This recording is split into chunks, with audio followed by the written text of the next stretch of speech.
He was called a man after God's own heart, but he was also the protagonist of one of the most painful stories in the Bible. He had relationships with many women, he disobeyed clear divine guidance, and paid a very high price with what he loved most, his family. This is the story of David's marriages and the consequences that changed the destiny of Israel forever. David was a hero. He defeated giants. He survived Saul's hatred. He was anointed, honored, and established as king. But even with all this greatness, he was human, and his weaknesses, especially in relation to women, were the beginning of a series of irreversible pains. The Bible mentions at least 8 wives of David. Saul's daughter, a political marriage, but without real love. Abigail, Nabal's widow, beautiful, sensible, but the result of an impulse. Maacah, Absalom's mother, of foreign origin. Bathsheba, the woman with whom he committed adultery and murder, and others who served political interests and personal vanity more than spiritual purpose.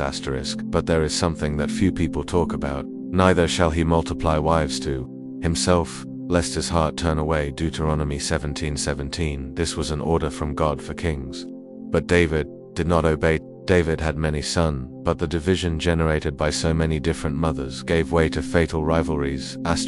Here is what happened. Amnon, the son of one wife, raped Tamar, the daughter of another. Absalom, Tamar's brother, killed Amnon in revenge. Then Absalom rebelled against his own father, David. It all started with a simple look, a desire, an emotional choice, and it turned into an irreparable family tragedy. Bathsheba was married to Uriah, a faithful warrior of David. David saw her from the palace, desired her. He took her for himself, and to cover up his sin, he sent Uriah to the front lines of the warrior died. The prophet Nathan confronted Dave. You are the man. God's answer, the child born of adultery, would die, and the sword would never leave David's house. Again David was crushed by guilt, and from the depths of his soul he wrote, Create in me a clean heart, O God, and renew a steadfast spirit within me. Psalm 51:10. He repented deeply. He was forgiven by God, but the consequences continued. David loved many women, but he did not know how to deal with the limits that God had established. The problem was not only the number of wives, but the progressive distancing from God's will. Today,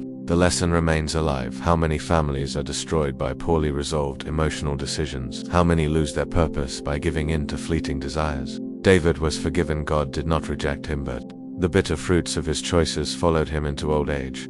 And perhaps that is why he wrote, Better is a little with righteousness than great revenues without righteousness. Proverbs 16:8. If this story spoke to you, comment, Lord, guide my heart toward your decisions, and share this video with anyone who needs to remember that the wrong choice can cost you what you love most, but repentance is still an open door.